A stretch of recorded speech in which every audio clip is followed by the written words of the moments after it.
Hello everyone, this is WPS News.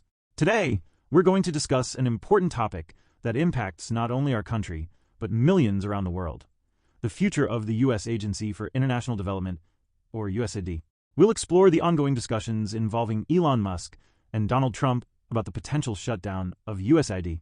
I'll cover the historical context, the legal implications, why USAID represents less than 1% of the U.S. federal budget, and our moral obligations toward global humanitarian aid. To start, let's look back at where this conversation began. Since 2017, during Trump's first term, he has criticized USAID and suggested merging it with the State Department to streamline operations.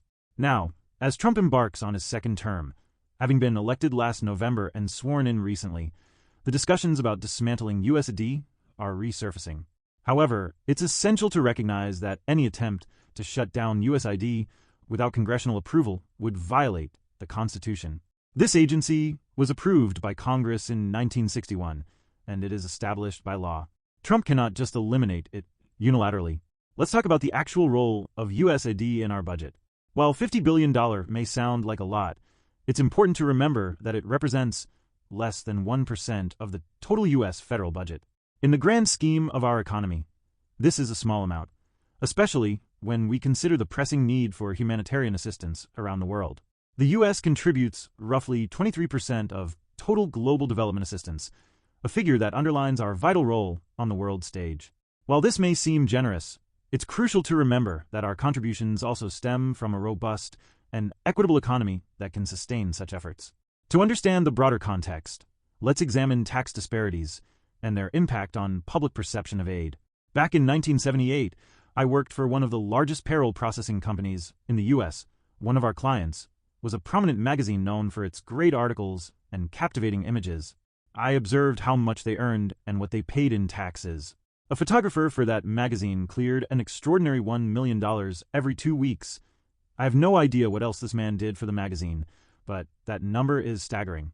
Yes, the tax rate may have been 50%, which sounds high, but for someone making that kind of income, tax payments are just a number on paper. In contrast, let's look at the impact on someone making $60,000 a year in 2023. With 37% taken in taxes, their take-home pay is just about $37,800. This is a significant burden compared to what higher earners experience.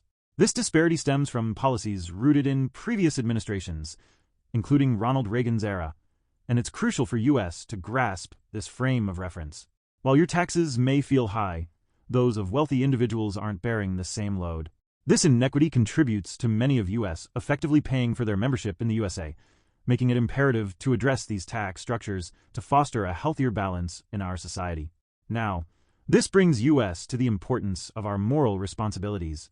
As citizens, we must contemplate how we can help those in need.